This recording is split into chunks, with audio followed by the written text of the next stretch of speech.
we have someone who has just vanished. She never came back to retrieve her car. And the next morning, she didn't show up for work. We felt like this may not turn out to be an overdue hiker. Something might have happened to Meredith. Witnesses had observed her with a strange man. I thought I knew what evil was. He's pure evil. You look into his eyes, you could tell that Satan was running his soul.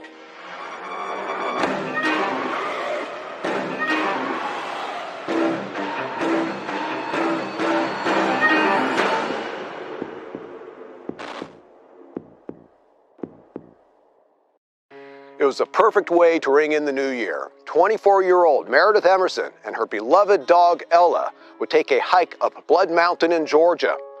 However, a walk in the woods would take a horrible turn. I'm Paul Holes, and this is Real Life Nightmare. I think about this case every day. It just won't go away. We kind of go through our careers thinking, we're bulletproof. We're Teflon, these things don't get to us. And yet, it did.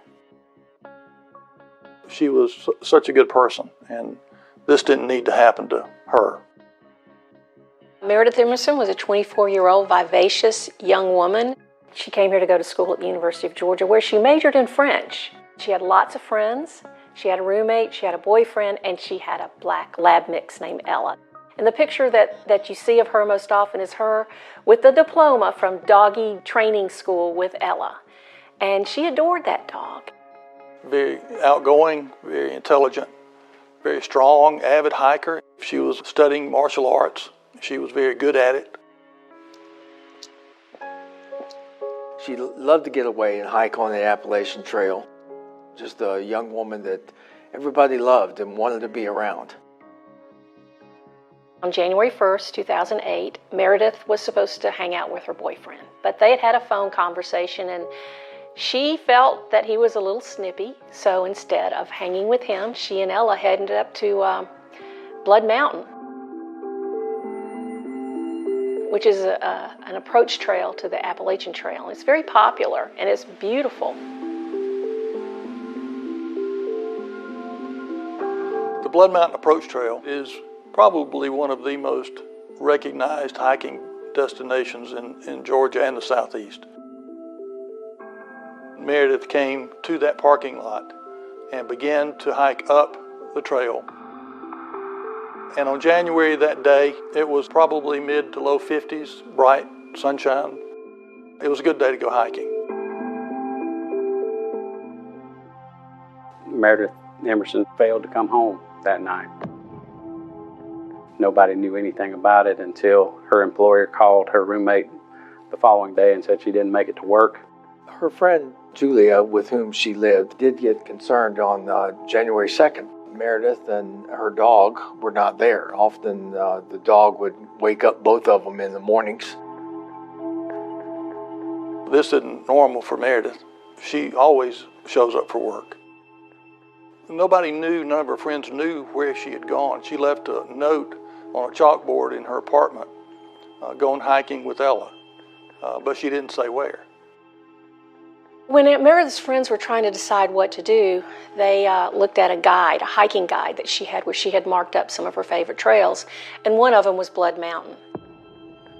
So they went there, and it was the boyfriend that found her car parked at the trailhead. And it was covered with snow, because that night the temperatures dropped down to single digits, and it snowed. Once he found the car, he ran up the mountain screaming and yelling for her. He called all their friends. They amassed a large number of people to come up there and start searching. He actually left a note on her car that said, "If you get back and you're here, please don't leave. We're looking for you." When it was first reported that Meredith Emerson was missing, the law enforcement response was enormous. We had helicopters, bloodhounds, cadaver dogs. People were volunteering to look for Meredith, and it was an intense search. At almost every turn, search teams would come back in and you could just see their faces and the disappointment that they were not able to find something. Late in the day on January 2nd, I get a call because of some things that were located on the trail, some water bottles, a dog leash, some dog treats, and a expandable police baton. Those items were found and turned in to law enforcement. But a police baton is unusual. That was the trigger that the local law enforcement called my office to get us to help. This is an expandable baton. Law enforcement use this to try and gain control of incompliant suspects. Opened in that fashion, and it expands out. You rarely ever see this outside of law enforcement. It was part of my duty to meet with the family, to give them information that we were learning. They're horrified. We felt like this may not turn out to be an overdue hiker, that something might have happened to Meredith. The first thing that we learned from her phone records, she apparently cut her phone off. So people trying to call her, going straight to voicemail, no contact. We actually had reached out to Meredith's bank, and whether it had been a computer malfunction or whatever, unbeknownst to us, her ATM card was used. It was used by somebody that was concealing their face, hiding their face, and putting in wrong PIN numbers. You couldn't really see who it was. The image was not sharp, but you could tell that someone was using the ATM, and it was kind of creepy. Her ATM card had actually been used on 2 separate occasions. One time in Blairsville, Georgia, which is just up the road from Blood Mountain. A second time in Gainesville, Georgia, south of Blood Mountain. All these were attempts. No money was gained, so he didn't get a dime. She's strong-willed, she's smart, and from what everybody's gathered is she knows these trails really well. Julia Karenbauer was her roommate. One thing that she did, she notified a lot of media. We immediately started getting calls into the tip line. Very important calls from people who had seen Meredith on the trail January 1st, but had also seen somebody with her that seemed like was following her and trying to engage her in conversation. All the descriptions matched. White male, weathered, toothless, and had a dog potentially named Danny, and drove a white van. The thing that stuck out in my mind is that he had a nice backpack, had a good-looking dog, but he had duct tape on his shoes. They said they couldn't put their finger on what was wrong, but it just didn't feel right. We were actually able to talk to the gentleman who had found the baton. He said it looked like she was trying to get away from him. She was hiking faster than he was. He remembered noticing an area in one of the switchbacks on the trail where the ground had been disturbed. When he saw that area and then found the water bottles and the leash and the baton, he thought that a struggle might have happened there. In Georgia, they're stepping up the search now for a missing hiker. Police say they're looking for a man in his 60s who was seen talking to her on a trail. Everybody was broadcasting a description of this person, and within minutes they got a call from a man who once employed him. He said, "I know who this is." I said, "Oh my God, this must be Gary Hilton."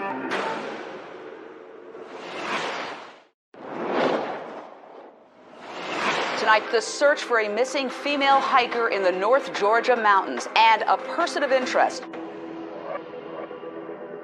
We began to get several phone calls to the tip line describing the man they saw walking with Meredith and trying to engage her in conversation. White male, weathered, toothless, had a dog, drove a white van. Very quickly, we got a call from someone who essentially said, "I know who you're looking for." I heard the description. I heard the location, Blood Mountain, which I knew was a frequent place that he visited. I put all that together and my heart just sunk to my stomach. I said, "Oh my God, this must be Gary Hilton." John Tabor said that he knew exactly who we were talking about. He says that he used to work for him as a telemarketer. He knew that he carried a police-style baton. He said that his dog's not named Danny, it's Dandy.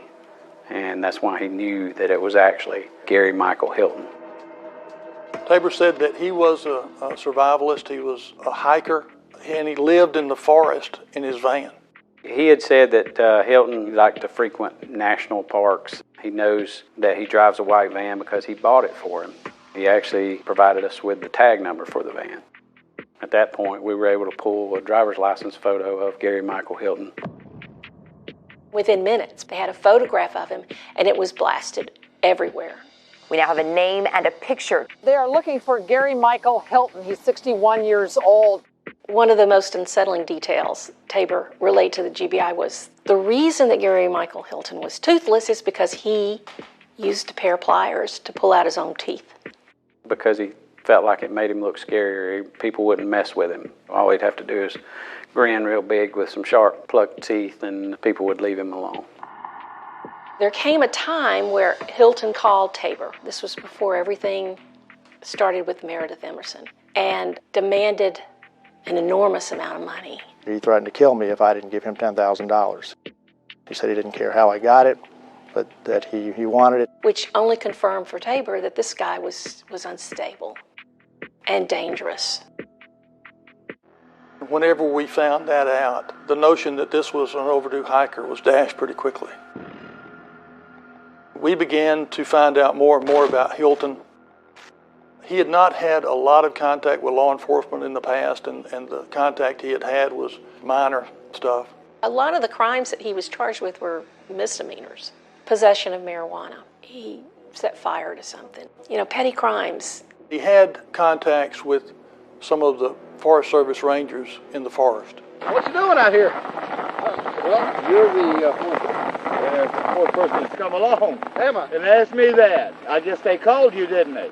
We talked with them, and they described his behavior as being extremely bizarre, sometimes confrontational, because he was always camping in places that he was not authorized to camp, and they were moving him along. I'm leaving. I'm getting out of here. God almighty.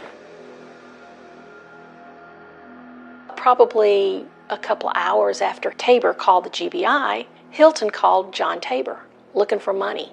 We traced the telephone call to the Huddle House in Marble Hill, Georgia, west of Blood Mountain. Within minutes, agents descended on the Huddle House, and there was no sign of it. On January 4th, we did get a call that a black lab, believed to be Ella, Meredith's dog, had wandered into the Kroger grocery store in Cumming, Georgia, which is about 40 miles south of Blood Mountain. Immediately, agents are dispatched to that location. We were able to get the dog and take it to a veterinarian. We knew Ella had an ID chip in her, and we were able to positively identify that dog as being Ella. There was hope that maybe since Ella was found, that Meredith would be found alive as well. We are thankful that Ella has been found, but Meredith is still out there. I appeal to everyone to search their hearts and memories for anything they can remember and do to help us find Meredith. And then Friday afternoon, we get a call from a lady who says, I just got a call from Gary Hilton. I've known him for a while, haven't seen him in years, but he just called me, and he wanted money. She said, don't you know the world's looking for you? And he hung up. She called the tip line, obviously, and gave us the phone number that she had seen on her caller ID. And it is actually a payphone that is located at a Quick Trip right in front of the Kroger grocery store where Ella is found. So immediately we were dispatching agents to that location as well, and he is nowhere to be found. Since he appeared to be moving south, we alerted Metro Atlanta law enforcement to be on the lookout for a white van and Gary Hilton. In the meantime, we began a search of the gas station parking lot and found a dumpster in the back of the lot. And in the dumpster, we found what we hoped we wouldn't find.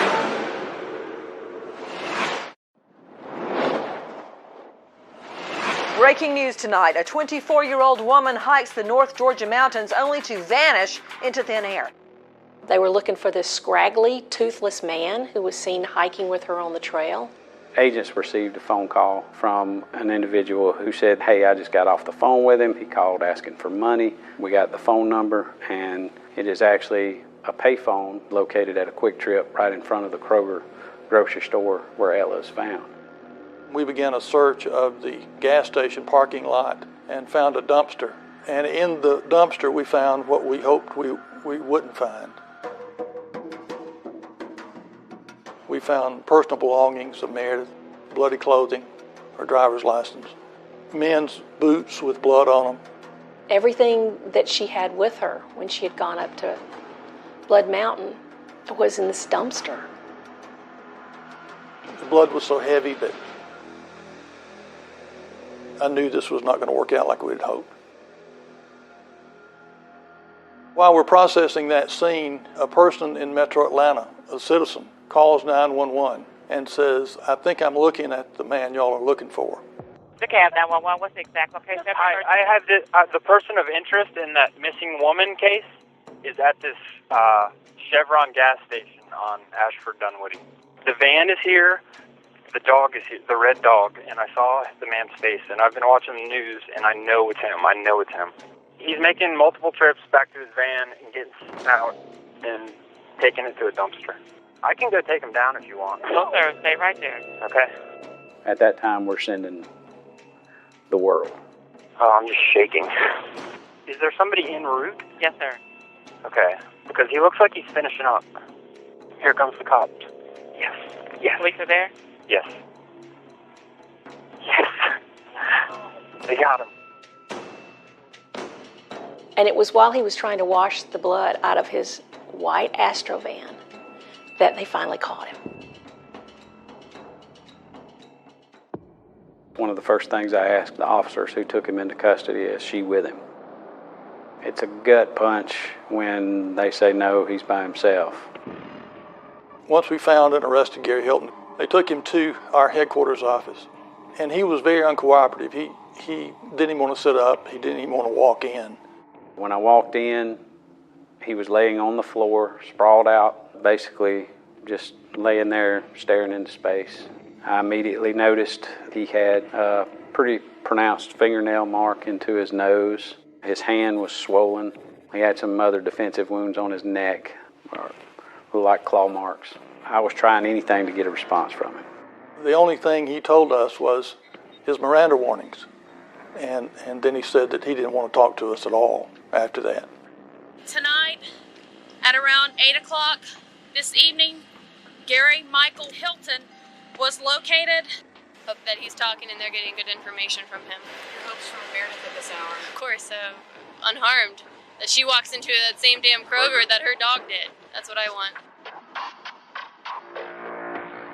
That night, we worked well into early morning hours of Saturday processing the scene. And we recovered a camera and a tape recorder that Hilton had apparently home videos that he had made of himself. Look, I'm taking a picture of what I'm doing. Come for immortality right here. Good. The videos he shot of himself were so bizarre. He photographed himself with his dog, Dandy. They showed him flexing and mugging for the camera. I've gained 20 pounds in 3 months, 3 or 4 months. 171 pounds. He was very much a narcissist. He made a lot of videos of himself. We got to document it. He's a my boy. He's a my baby. Then they showed him in confrontations because he was on private property or he shouldn't have been where he was. You're the lawman, you are the law. I'm going to check it out, and if it ain't the law and you're wrong, you come talk to me. I'm not talking to nobody. I'm filing and I'm suing. There was one of him arguing with a Papa John's pizza delivery guy. You tell these guys to quit terror driving. You tell them not to drive more than 5 miles an hour above the limit. We brought his van back to my office and searched it. We found several hundred pieces of evidence in the van because he's living in it. High-end camping gear, tents and sleeping bags. We also found blood evidence on several things in the van. But we continued on because we had Gary Hilton, but we didn't have Meredith. Within the last 15 minutes, a Superior Court judge in Union County has signed a warrant charging Gary Hilton with kidnapping with bodily harm. So you don't believe she's still alive? It does not look favorable for that to be the case. The family really wanted to recover her body because it was believed, although not known for sure, that she was actually dead at that time. Later that Saturday, I said, we got to get this man a lawyer because we can't talk to him. The only way we can communicate to him is through his lawyer. And we don't have Meredith yet.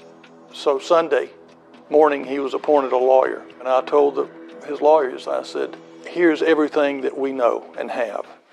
Who knows what prompted Hilton to cooperate, but he did. And the deal was that if Hilton told them where they could find Meredith, they would take the death penalty off the table. We agreed that it was the right thing to do. The family needed closure. The next afternoon, the prosecutor calls me and says, okay, he's ready to talk to you and tell you where Meredith is.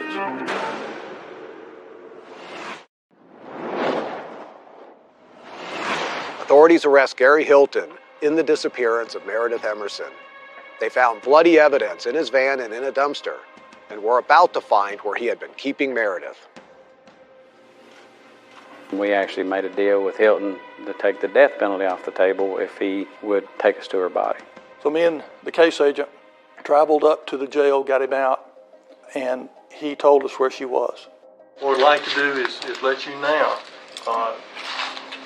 tell us where the body is and try to direct us to it the best you can. Okay, I'll be glad to. All right. He drew a map or tried to draw a map where we would find the remains. She was in an area south of Blood Mountain in what's called the Dawson Forest Wildlife Management Area. It's a very rural area, very wooded, nothing but dirt roads run through it. You would go down that road about 50 yards, and it's going to be off the south side or the left side of the road the body will be. Okay. Gary Hilton was familiar with this forest. He had been there before, he had camped there before. When he was describing where we would find her, he was very specific. The body will be approximately 40 yards or 120 feet off of that. South of that is covered by leaves and brush, but not buried. Okay. Is it wrapped in anything? No, it isn't. Is it clothed? No, it isn't. Is it intact? No, it isn't. Okay. I'll tell us you more about that. Okay. Yes, the head will be missing. He had killed her and decapitated her and taken her head to another location and had hidden it. Where's the head? The only reason, by the way, the head was removed was forensically. Yeah, right. In other words, the hair is full of fibers. Sure. He thought that by dismembering her the way he did, that it would be harder to identify her. And the only reason the body is nude is forensics. Okay, for forensics. See, I didn't even know I was associated with this disappearance at that time. Right. You see, I didn't find that out till later on the day. I stopped at a gas station and I am on the front page. He was just very matter of fact and very nonchalant. Just evil. Where would the head be? It's going to be a little hard to find. You're going to need a dog for this, I believe. Can you help us? Well, I'll help you. It was not likely that we could find both scenes without him. So we decided to load him up and take him with us. I apologize to both of you guys. I mean, you know, it's been trying for you. I'm sure these cases are emotionally wrenching for you. Yeah. But that's your damn job, so. Before he arrived on site, we were able to find Meredith's torso. But there was no way. I didn't feel like we could find her head without him. He had taken the head and transported it about a quarter mile to a half mile away at another location.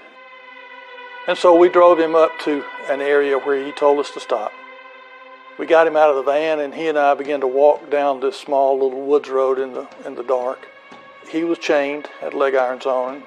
He was walking next to me as if he knew exactly where he was going. And all of a sudden he stopped and turned and pointed to a bank and told me there would be a log on the ground. And on one end of the log there would be more clothing, and on the other end would be Meredith. And we were able to find her that way. I went down to the location where the body was. Just the, I guess, weight of it all just floods in. I just fell down to my knees and started crying. I'd never had that reaction in an investigation. It was pretty tough. I never wanted to kill somebody as much as I wanted to that night. An autopsy was performed the next day, and we learned that Meredith died of blunt force trauma to the head, and that she was decapitated post-mortem. I saw the crime scene photos. Those pictures are burned in my brain. It's horrific that this beautiful, vivacious 24-year-old was subjected to this kind of treatment. When we took Hilton down to Dawson Forest that night, he began to tell us about the final moments of Meredith's life and what he had done to her. I thought I knew what evil was. He's pure evil.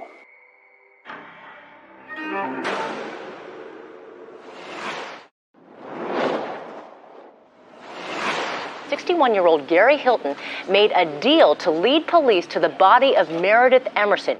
At approximately 7:30 this evening, the body of Meredith Emerson was discovered in a wooded area. When we took Hilton down to Dawson Forest that night, he began to talk about the final moments of Meredith's life and what he had done to her. I'm going to tell you right now, there was never any plan to let her go. Okay. I knew that if I let her go, I would be instantly ID. I'm asking how we got to this point. Why Meredith? Why did you target her? Well, she's a single girl. She's not hiking with somebody. I should be able to control her physically. I knew it would be easier to establish control over a female, any female, than it would a male. How did you strike up a conversation with her or whatever? Dogs, people that have dogs, dogs are going to mate. So he approaches her. He tries to keep a conversation going with her, and she basically just walks off and leaves him. So he conceals himself on the way back down the trail, that he knows that she'll have to be coming back down. That's where he plans to attack her. What did you produce? A knife, bayonet. The bayonet is probably still up there. I lost control of both. She fought. And as I read in the paper, she's a martial artist. He talks about the fact that all he's wanting is money. He pulls out a knife, tells her, "Look, I'm not going to hurt you. I just want you to move down to your car, give me your card, give me your PIN number, and you can be on your way." She didn't hesitate. She grabbed the knife by the blade and started fighting him. It shocked Hilton. I think it was you, probably. One of the GBIs said that little 120-pound girl about probably close to whip your ass. Well, she about did. Meredith was a strong young woman with some martial arts training, so he did not have an easy time with her. I had to hand fight her, and I still couldn't get control of her. She would feign or pretend that I was in control and then start fighting again. After he was able to get her under his control and put Meredith in the back of his van, he drove around various locations in North Georgia trying to use ATMs while trying to disguise himself from being seen on the camera with PIN numbers that he had asked her for that were apparently false. Hilton later told us that she was just making up PIN numbers and how upset that made him. 4 or 5 times she kept trying to convince you that it would work. She did convince me. Right. She ran me back. I'd go try like an idiot. There was evidence in the van that he was assaulting her to try and get the correct PIN number off of her, even to the point of sexually assaulting her. I picture in her mind, if I keep giving the wrong PIN number, any second now, the cops are gonna come save me. And it's the biggest failure of my career that I did, in my opinion. During her kidnapping, Gary Hilton had basically cleared out the back of the van, but he also had chains that he used to actually padlock her to the seats in the back of the van. And Meredith Emerson was not even able, as far as we can tell, to be able to see out of the van. It had to be just a horrifying circumstance for her. On the afternoon he killed Meredith, he took her down into the woods and tied her to a tree and told her that he was going to let her go in a few minutes. He leaves there and walks back up to his van, his campsite. He told us he got a cup of coffee and a tire iron and went back to Meredith, and he said that Meredith had said, "I thought you weren't coming back." In other words, "I thought you were going to leave me here tied to this tree." He said that it seemed like she was relieved that he had come back. She thought she was going home, but she wasn't. I gave her a book to read and everything else there, and I walked up and made as if to unsecure the chain, struck her with the bar. What bar? It was a jack handle, just a straight jack handle. And then he killed her. He hit her multiple times with a tire tool in the head. Each one would have been fatal. She was still clothed at this time. Eventually her body was found nude and decapitated. I just wanted to expose everything to the elements rather than keep them bagged. I poured liquid bleach all over her to any DNA, and I knew bleach would not destroy fibers, but that any DNA she may have picked up from my clothes. She'd been wearing my clothes for now, 3 days. He is talking to me as if I should be impressed with him. Was this difficult for you at all? As far as take her life, was it difficult at all? It was like an out-of-body experience. Okay. It was surrealistic. Of course it's surrealistic. Removing a head is just unreal. Right. Unreal.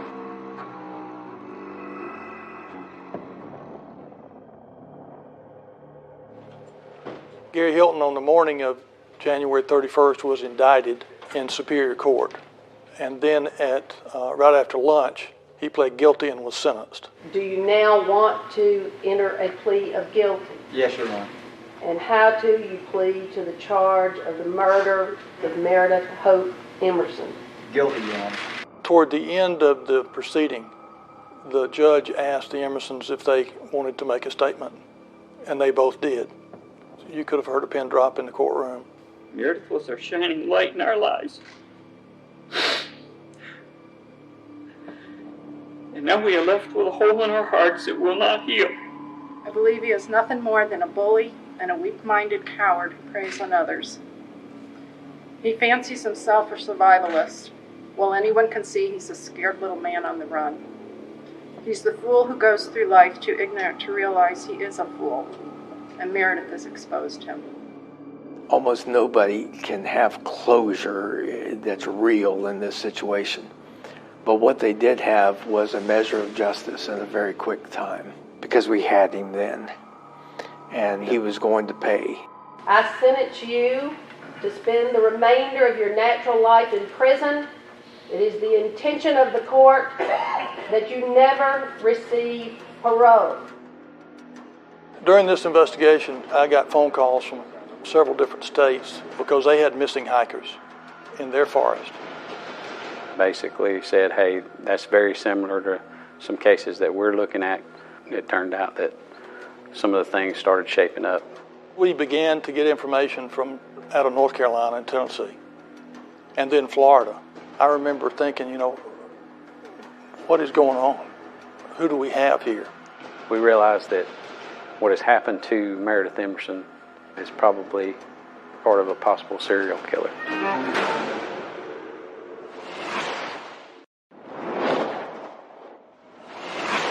And tonight there is growing suspicion that police in Georgia may have a serial killer in custody. During this investigation, I got phone calls from several different states because they had missing hikers in their forest. And that's when I figured out that Gary Hilton's a serial killer. There's no telling how many other victims there are. Once he had told us where Meredith's body was, I asked, this isn't the first time this has happened, is it? He looked at me for a second and almost answered me, but he looked back at his attorney, and his attorney said, no, we're just talking about this case in particular. I honestly believe he was getting close to answering me, but the attorney stopped him. By the way, you can tell John Taylor that I'm the one that killed the girl, okay? I'm the one that killed her. When I called him, that girl was alive. There was over a 4-hour interview with Gary Hilton after our case was concluded. The purpose of the interview was to see if he would slip up and talk about other victims. And he did in a certain way. Listen, the reason for killing the girl, it was either once you've taken someone, you're either going to kill them or you're going to get caught. It's as simple as that. In my situation, look at me. I got the dog, I got the van. I'm me. I'm famous anyway, regardless. And I knew it. I didn't kill them because for any satisfaction. It was distasteful. It was dreadful. Trust me. He referred to those other people in that way that would certainly lead anybody to believe that there are more victims. He really treated the whole aspect of murder as just another day. He even said he admitted he made mistakes. When you're going out to kill somebody, if you're seen by a single other person on the trail, then that day's screwed. And so you get down to the point where, well, it was like Meredith. I had $40 money and several days food. I was going to have to kill somebody in that period of time. Okay? And when you get down to the bitter end, you ignore all the rules you set, which I did, which got me caught. This is me in the corner right here. This is Hilton. The pure evil of the way his mind works. It's just like, how can this person exist? How can this be a living, breathing thing here on this earth? Wasn't it you that asked me what's it like to cut someone's head off? Mm-hmm. Okay. It was dreadful, and the only thing you can do is so dreadful that the only thing you can do is go on autopilot. I told you it wasn't real. Right. Okay. On the day before the kidnapping of Meredith Emerson, Gary Hilton was in fact seen on the Appalachian Trail, and he had approached another woman, but when he noticed that she was with other people, he broke off from her. He was apparently searching for someone to be able to take under his control. Blood Mountain is a good place to hunt because it's the most used day hiking trail in the state of Georgia. But it's a bad place to hunt in that you because they have a lot of people. So the way you would do it, witnesses. So the way you would do it would be to lurk in a blind, so to speak, off the trail, observe with binoculars, and lurk. My name's Rob McNeil. I was Gary Hilton's attorney in the Meredith Emerson murder case. As a defense attorney, very rarely do you get a client that tells you the story, the facts, just 100%. But with Gary, it wasn't like that at all. This is a matter of fact. This is what happened. This is why I did it. A lot was just shocking. He just could not stop listening. I remember he said one thing that just totally blew my mind was, he said, in hindsight, I'd been better off just robbing banks. What do you think? In retrospect, I regret not attempting a bank robbery. I really do. Because all of this got me nowhere but caught. Once we got to collaborating with Florida Department of Law Enforcement, we learned that they had a missing victim. Cheryl Dunlop, a nurse and Sunday school teacher, had disappeared. She was the kindest person. Cheryl's body, she was headless, handless. We realized that was probably going to be a serial killer type situation.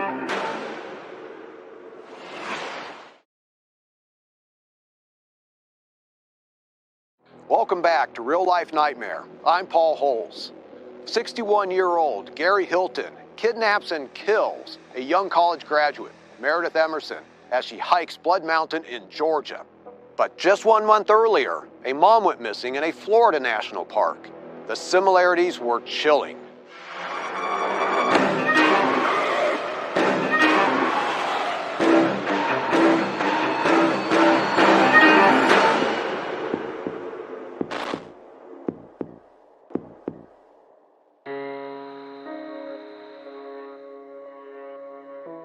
In late December 2007, Cheryl Dunlap, a nurse and Sunday school teacher in Tallahassee, Florida, went for a day hike in the Apalachicola National Forest.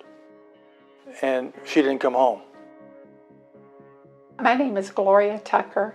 Cheryl Dunlap was my cousin.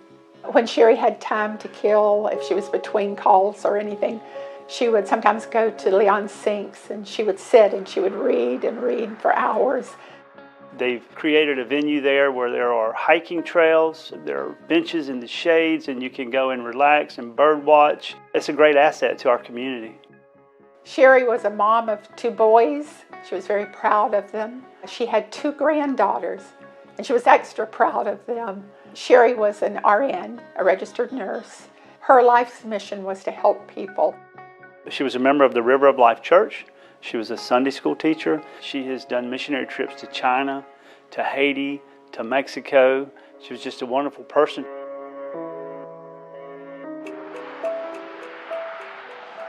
On Saturday morning, December 1st, 2007, Cheryl Dunlap made some phone calls to a couple of friends. She had also indicated she would probably go to Leon Sinks to do some reading. She was seen reading a book there on a park bench by a couple that was taking a hike in the area, and then later that afternoon she failed to show up for a dinner date.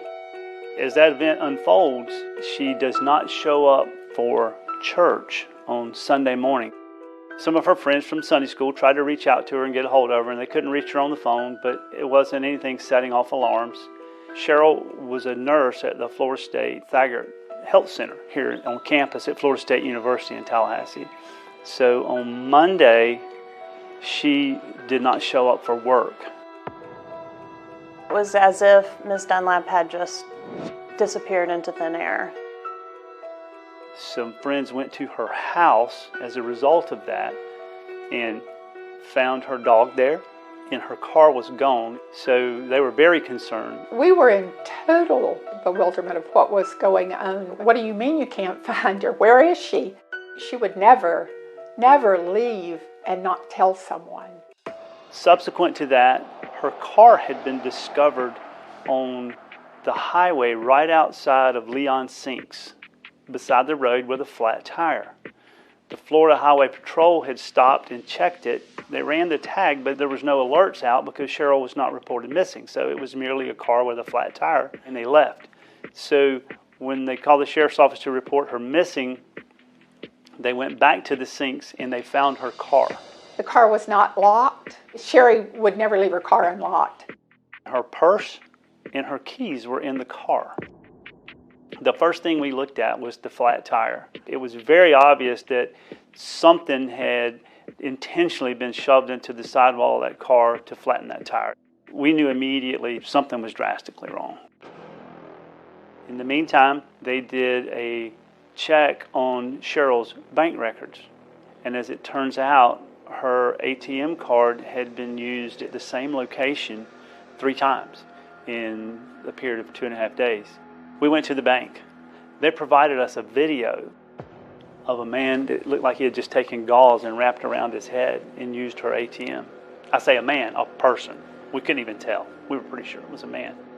We got all the exterior footage of vehicles coming and going at the bank. I mean, we were tracking people down and interviewing people, and none of those things panned out. It was just a total mystery. The problem that Cheryl presented for us was she led a pretty wholesome life. She really didn't present a lot of opportunity for us to develop suspects in her world because there weren't any. On December 15th, 2007, the Leon County Sheriff's Office received a call from a group of hunters in the Apalachicola National Forest. Some hunters observed some buzzards gathering around some mangrove, thick vegetation. Upon closer inspection, the hunters discovered that there was a human torso there. It was immediately apparent to us it was a female corpse. It was headless and handless. It was nude. The body was covered in palm fronds, is what we call them. Not to the point you couldn't see it. It was just covered up to disguise it as best could. This was clearly a homicide. The efforts were to prevent identification of who this person was. The Florida Department of Law Enforcement verified that it was, in fact, Cheryl Dunlap's body. To think about what it would take to dismember a human body, I mean, you have to really be sick to accomplish that. Once we discovered Cheryl's body, we were following up on leads and we had some tips, but we still had no real suspect. In the first part of January 2008, the Georgia Bureau of Investigation was working a homicide that involved an abduction of a young lady. In Georgia, the body of missing hiker Meredith Emerson has been found. Police say 61-year-old Gary Hilton led them to her body. It kind of blew up because it was a huge thing in Blood Mountain, Georgia, where this happened to Meredith. These cases were so much alike. I thought, oh my goodness, was it possible that it was the same person? We began to notice the similarities between the Georgia case and the Tallahassee case.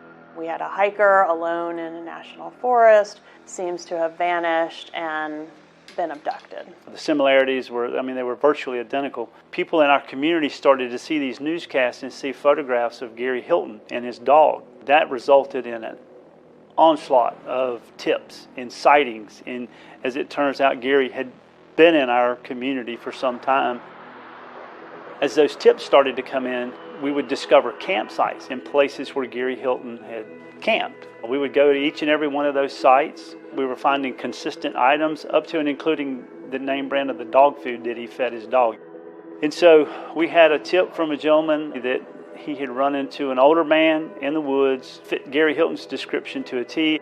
So we go to that campsite and we found what had been covered up with straw and hidden fairly well was a small burn pit.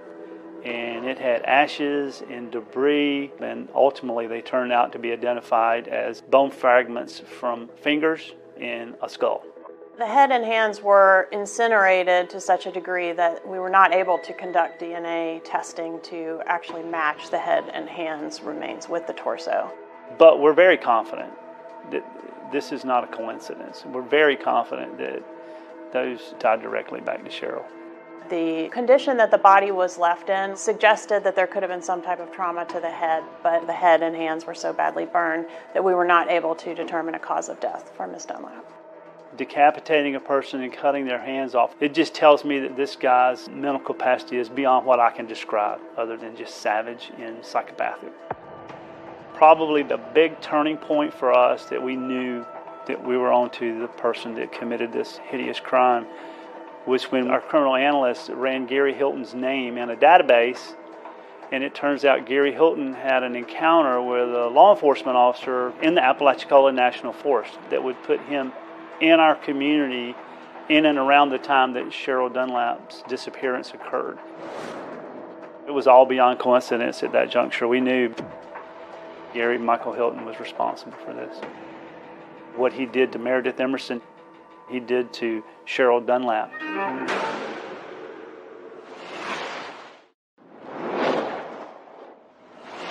Cheryl Dunlap went for a day hike in the Apalachicola National Forest. She didn't come home. A couple of weeks later, some hunters saw some buzzards circling. They went to the area and located the remains of Cheryl Dunlap. She had been decapitated, her hands had been cut off and set on fire. It was just a total mystery. Up until Gary Michael Hilton got on our radar as a suspect. That man is the most evil thing. It's mind-boggling that someone could hurt such a kind, loving individual. Gary Michael Hilton was arrested in Georgia on the case related to Meredith Emerson. And he had with him a van with mountains of evidence in it. We found Cheryl Dunlap's DNA on a pair of boots, hiking boots, that Mr. Hilton was attempting to discard at the time he was apprehended in Georgia. We were aware that in Meredith Emerson's case, she was held captive for a period of days, chained up in this guy's van, and sexually assaulted. I think the evidence suggests that that is the same thing that happened to Cheryl Dunlap. We were able to find some DNA on her thigh area that was a match to Mr. Hilton. Gary Michael Hilton had tried to rape her at least 2 times. The mitigator for the defense told me what had happened. And then what he did was he promised her that if she would go down and tie herself to the tree, then he would think about letting her go. And what he did was when she turned around and walked towards the tree, he shot her in the head and killed her. He couldn't face her. In both the murder of Meredith Emerson and the murder of Cheryl Dunlap, we had a financial motive. In our case, Ms. Dunlap had apparently given up her PIN because the suspect was able to successfully withdraw money from Ms. Dunlap's account.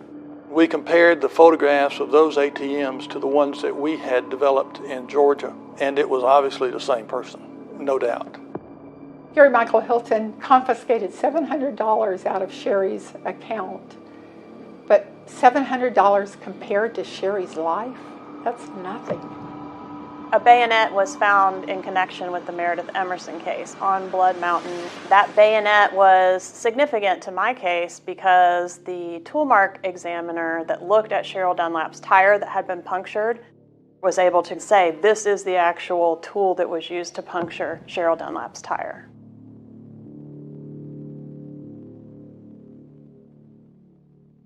Police are now looking into whether Hilton may be linked to other hiking murder cases in North Carolina.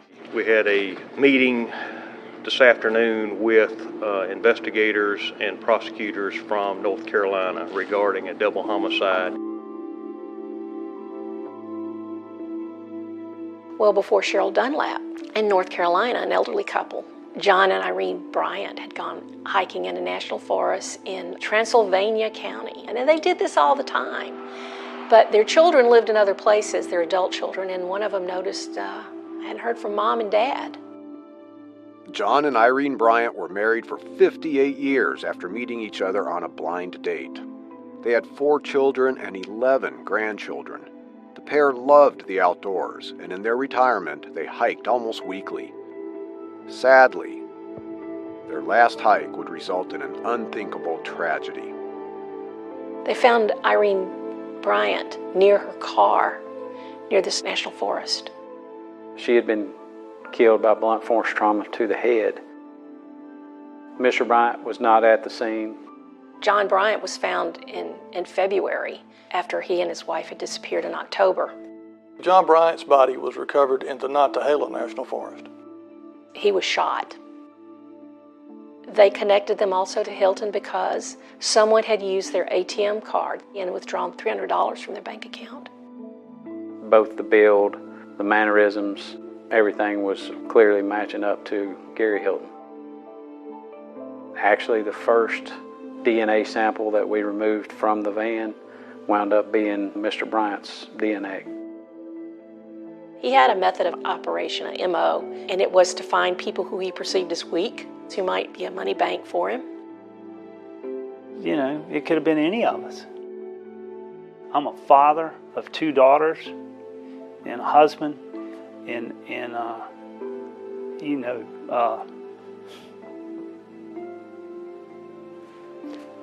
can't imagine. And that ain't fake, I apologize. He doesn't just kill them, he mutilates their body. Cheryl Dunlap, like Meredith Emerson, he dismembered her. He thought that that would make it harder for police to collect evidence that would connect him to them. He can say he's trying to be careful all he wants, but he just liked it. Gary Hilton may not be regarded as highly as Ted Bundy was in terms of being a serial killer, but he's certainly on the same level. Ted Bundy, he had all kind of props. Crutches one day, arm in a cast the next. Gary Hilton's prop was his dog. He's my boy. He's my baby.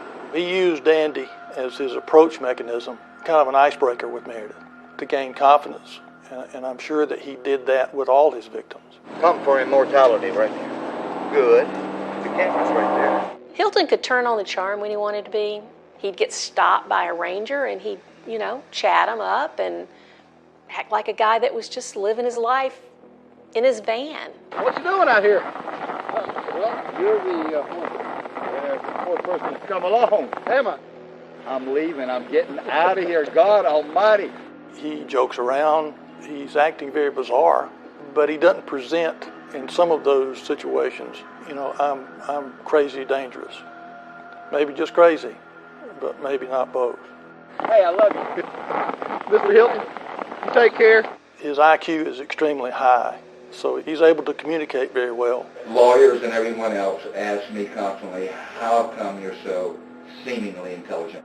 The reason I'm so seemingly intelligent is that I, alone amongst almost anyone, including you dudes, have time to actually stop and think about things.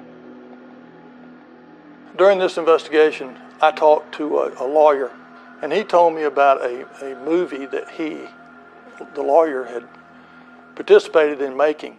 I'm a hunter, Barbara. What's the challenge? And he said Gary Hilton had consulted on that movie. The movie was that we would take women, bring them over to the mountains, and then hunt them down like prey. I was thinking, that's kind of like what he did now.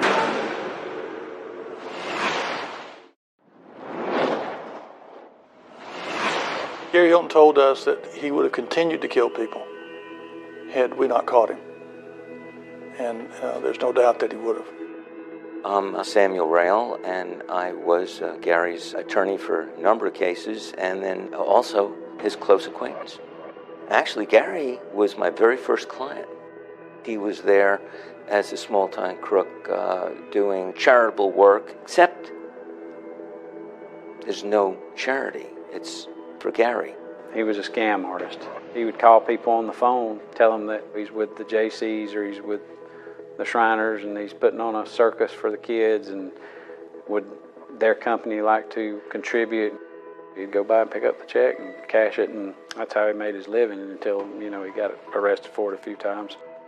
That's right! Bravo, Bunny! Fight it right away! The 1995 movie Deadly Run went straight to video. It portrays a serial killer who preyed on women he set loose in the woods. The plot, the film's producer claims, came from this man, Gary Michael Hilton. I did this movie, Deadly Run, but I think for Gary, apparently it turned out to be a trial run. The movie was that we would take women as beautiful as we could find them, and then bring them over to the mountains, and then hunt them down like prey.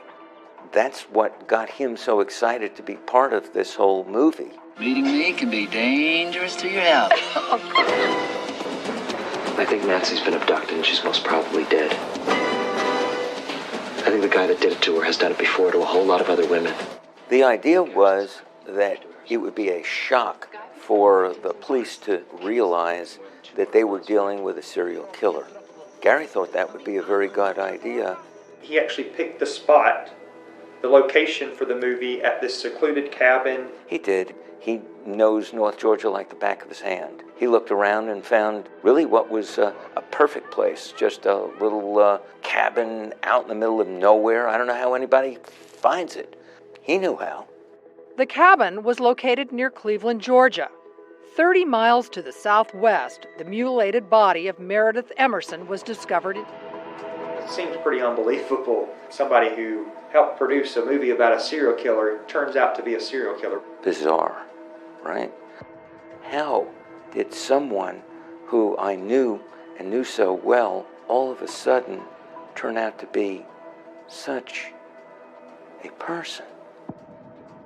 At the time I knew him, anybody would want to meet him and be around him. He was very gracious, paid close attention to his body. He always worked out. He was always up there in the mountains. He was always outdoorsy. I'm surprised that it'd be a serial killer. But I'm not surprised because he didn't have a screw loose. He had several screw looses.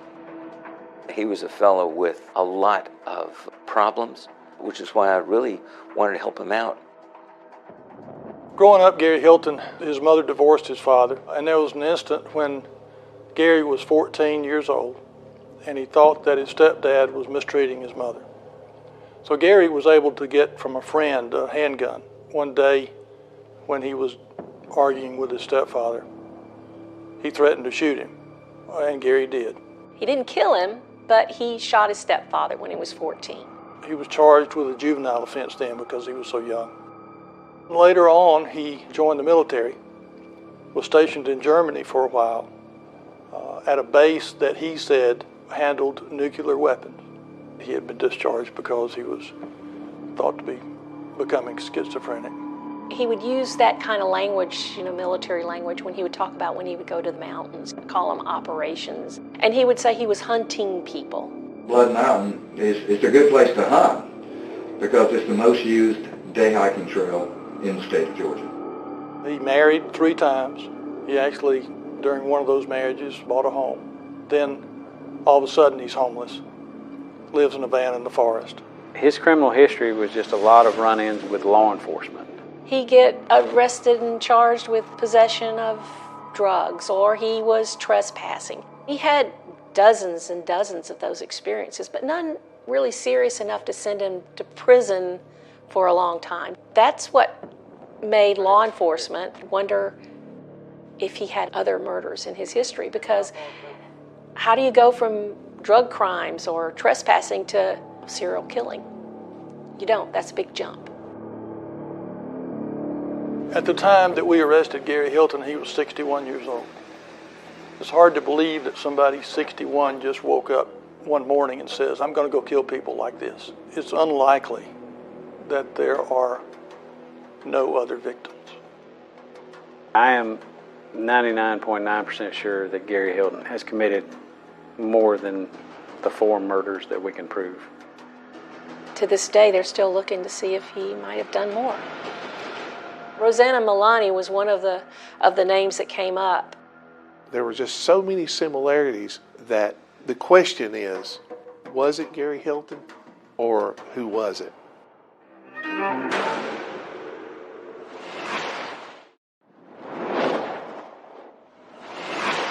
Authorities were able to connect 4 murders to Gary Hilton. Yet another case with strange similarities emerges. A young woman had mysteriously disappeared from a small North Carolina mountain town. Authorities were now wondering if she also fell victim to this serial killer. My name is Luz Miliani. I'm the mother of Rosanna Miliani. My daughter was a very, very energetic girl. I call her my earthquake because the moment she arrived, you knew that she was here. I'm the father of Rosanna Miliani. Rosanna was very artistic. She was creative. She travels a lot. She loves to go different places. On December 7, 2005, Rosanna Miliani traveled to Bryson City, North Carolina. In the afternoon of that same day, Rosanna vanished into thin air. No one's seen or heard from her since then. It is a true mystery. Bryson City, North Carolina is a small town. It's at the doorway to the Great Smoky Mountains National Park. Fresh air, clean water, and nice people. At the time of Rosanna's disappearance, she was 29 years of age. There is no doubt in my mind that there is someone who took Rosanna. Rosanna had a target on her back. When you take a young female who is walking around a downtown area and pulling luggage, that is an indicator to a person who might have criminal intentions. And was it Gary Hilton or was it someone else? The last time Rosianna spoke with her father was on December 7th at 7:41 a.m. when she made the phone call from her room at the Ramada Inn in Cherokee, which is now the Cherokee Grand Lodge. She greeted me, hello, Daddy. I'm in North Carolina. What are you doing there? Well, this is beautiful here. I wanted to come here. I'll be home soon. I will keep in touch. Her father reached out to law enforcement because they were always in contact, and then she just dropped off the face of the earth. We immediately launched an investigation trying to find out and trace Rosanna's last movements. We found that she was in downtown Bryson City shopping. Some of the places that she went to was a local hair salon. At that time, she made statements that she was there to go hiking. Rosianna did not have her own vehicle while she was here. She put some of her stuff in storage. The storage unit that Rosianna had been prepaid for a month. We believe that she had full intentions of staying here for that month. Also, we found that she had went to a local bank and was going to open up a checking account. She had plans. After her disappearance, National Park Service and also the U.S. Forest Service was notified. They were looking for her, but she was never seen in any of the campgrounds. Nor had they found any property such as clothing, personal belongings. They had not seen any trace of Rosanna. It had been a period of time after Rosanna went missing, so I reached out to the local news media to see if they would run another article. They willingly agreed to help out. So just within a few days after the article came out in the local Bryson City newspaper, I received a phone call from a lady who worked in a local downtown thrift store. And she told me, this has haunted me. The person who I am sure and certain that was in my store was in fact Rosanna. I do not think there's one doubt in my mind that I seen her. Even after all these years, I might get mixed up on a few things, but I know that I saw her. The date that she observed Rosanna in her store was in fact the date that Rosanna went missing. It sticks out in her mind for that day because it resembled one of her family members and actually thought that it was her when she came into the store. She also said that she was with an older male that was in his 60s. They had come into the store together. The store clerk told me that the male appeared to be very guarded over Rosanna. It was like he had her under his spell. She acted to me like that the man was in control and she should do what he told her to do. The store clerk also advised me that the male individual stated that he was a preacher who often traveled from campground to campground preaching. The description of the male was in his early to mid-60s. He was a white male, and she also felt like he was wearing a hairpiece. This is the initial sketch drawn by the forensic sketch artist.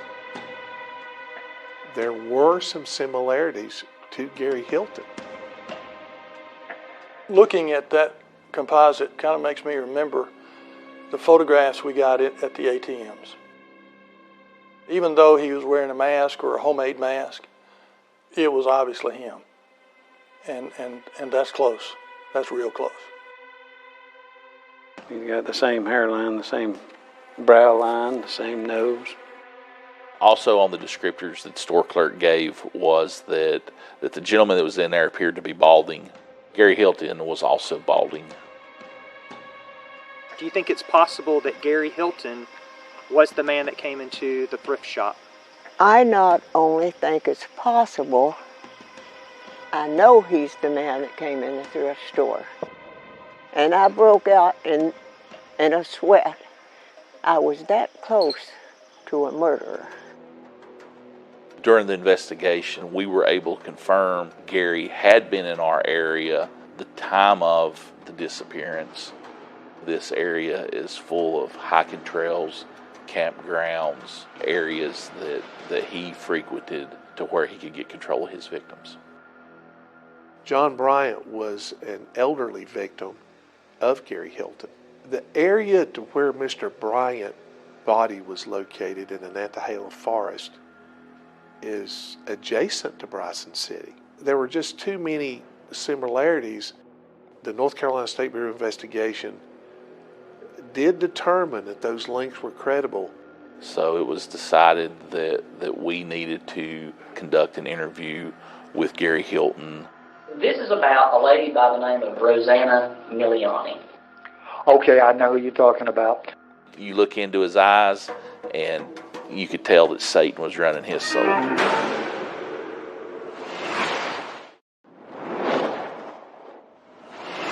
On December 7th, 2005, Rosanna Miliani was in Bryson City, North Carolina, on a hiking trip. Since then, she has vanished. We have no idea where she's at. One of the angles that we looked at was, could Gary Hilton, the known serial killer, have anything to do with Rosanna's disappearance? You heard about Gary Hilton and saw his picture. You thought that could be the guy? Yeah, I did.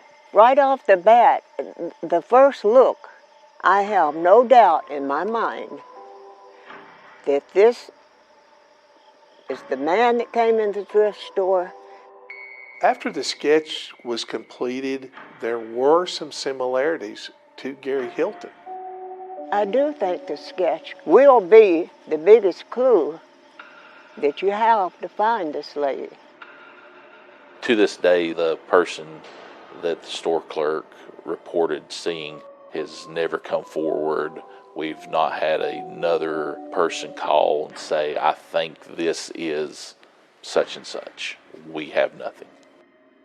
Early on during the investigation of Gary Hilton, I was notified that there were 2 unknown DNA samples that were located in Gary Hilton's van. Meredith's blood was there, John Bryant's blood was there, Cheryl Dunlap's blood was there, and there's other blood that's there that suggests that there's other victims.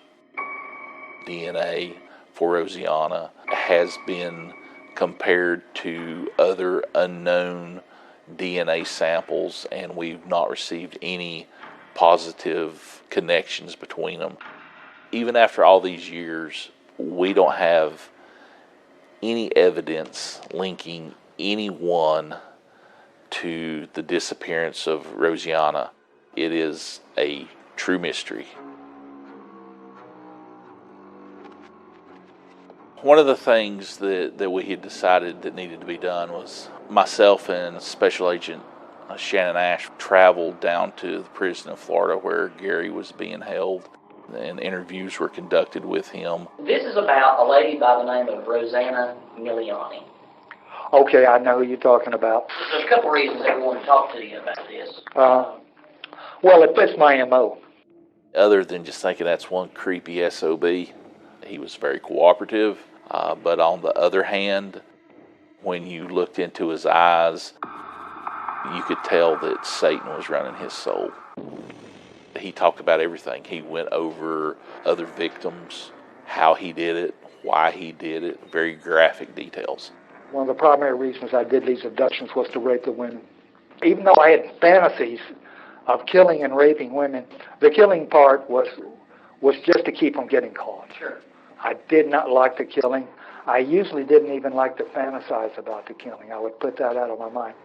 When we started talking about our case, he had done his homework. He knew what we were coming down to talk to him about. Rosanna on December 7th, 2005 was seen with a male, a white male. Yes. And she's a composite, so that's the second reason we wanted to come. It's similar to you. Is that you? Oh, no.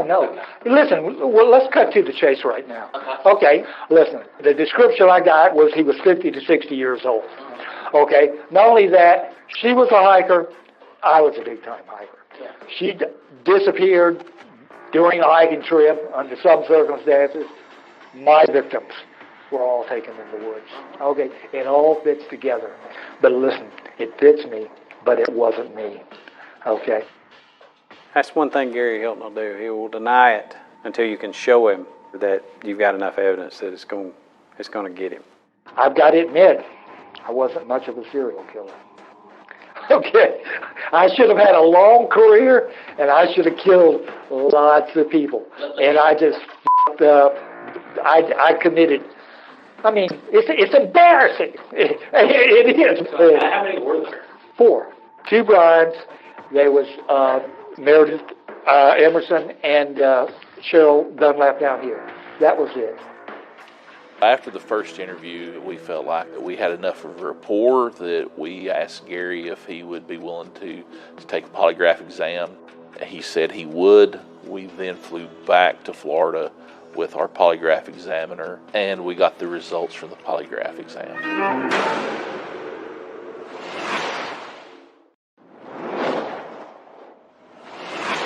Rosanna Miliani traveled to Bryson City, North Carolina to do some hiking, and in the afternoon of that same day, Rosanna vanished into thin air. Was Rosanna's disappearance connected to the serial killer Gary Hilton? Gary was more than willing to take the polygraph. He was asked point-blank questions about the disappearance. After it was over, the polygraph examiner noted that he could not find anything that would lead him to believe that Gary was not being honest. There was no deception noted during the polygraph. Though Gary Hilton passed the polygraph test, they are not 100% accurate and are used just as a tool. It is possible he could have been deceptive. We're not saying that Hilton is innocent or guilty, but there's no clear connection. I mean, it's a real mystery. Gary Hilton is the only person to date that we have even suspected or thought of a person of interest. Right now, we do not have anything concrete that we could link Gary back to her disappearance. But with that being said, that does not mean that, if we get a call or we get a tip, that we're not going to jump right back on it. We want to know the truth. We want to know where she's at. I believe that Gary Hilton has some skeletons in his closet that's not been revealed yet.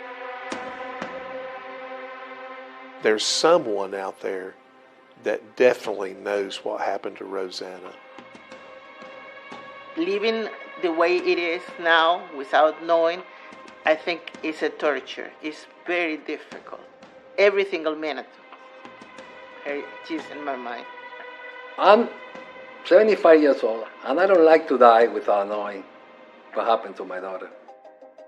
I need to find out. I need to put a conclusion to that. It has been a nightmare for Rosanna's family, not knowing what happened to their daughter. I really plead anyone to help me up solve this problem. My daughter has been lost for so many years. The number that you have to call is 828-488-0159 at the Swan County Sheriff's Office. Rosanna Miliani's disappearance remains a mystery. To this day, authorities still have not excluded the possibility that Gary Hilton may have been involved. It is ordered and judged that you, Gary Michael Hilton, be sentenced to death for the murder of Cheryl Dunlap. On February 21st, 2011, the jury unanimously recommended the death penalty for the murder of Cheryl Dunlap. I was thrilled that a woman could be the one that brought his end in some regard. Gary Michael Hilton is currently on death row at Union CI. We are still in the middle of an appeal, so no date has been set for him to be executed. I look forward to learning the date of Gary Hilton's execution in Florida, and you better bet I'll be there.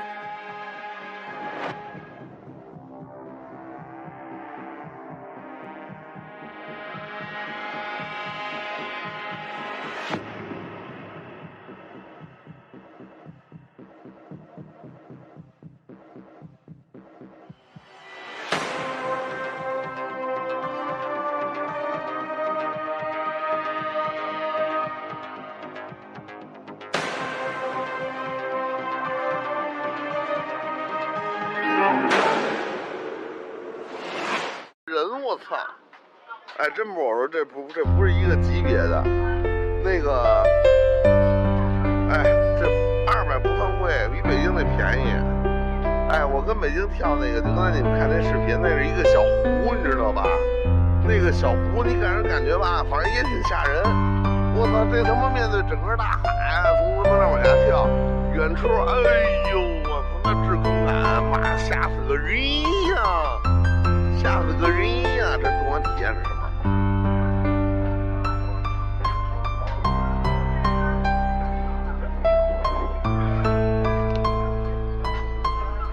哦，玩3D 啊！哦，这是玩3D，穿越瞬间发生。没。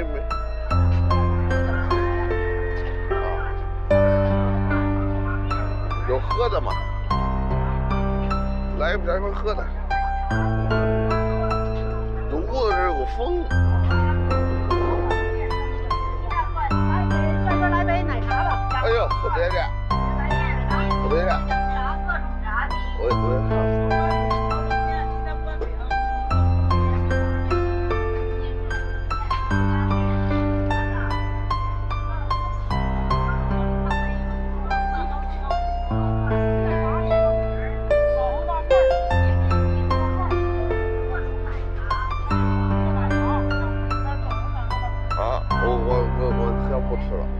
不吃了，我这美食肚子，我得留碗吃，我得留碗看电用。我觉得咱不能吃这个，是咱们来到了，要不就吃外头的，不能把肚子浪费在这上。王哥游泳也起码跳，哎，我跳过，还跳过。火箭蹦迪，这边火箭蹦迪我也不蹦。上回那蹦是祥云哥刷了那个6个超火，4个超火，不是几个也忘了，反正是3、4个大超火我才上去的，那玩的命了那是。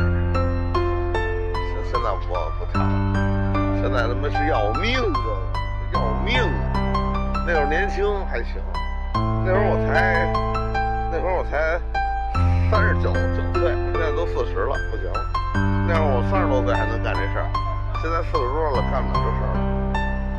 这已经被废弃了，看来都没人用了。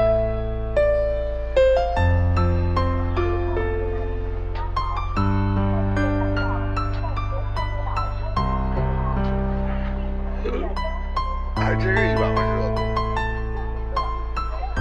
你看那岛也没多大，感觉确实没多大，都是个人工岛。那就是个人工岛，就是个人工岛。啊，这上面都是游乐设施，他呀弄了一个人工岛，然后呢，就拿一些人为玩的玩意儿建造下来了，不是什么自然风景区，这是一个人工岛，应该是啊，人建了一个人工岛，没有什么这小孩玩的。一小游乐场主要就是这个索道，我跟你说，就是这索道赚钱，这基本我都没人玩，基本是没人玩。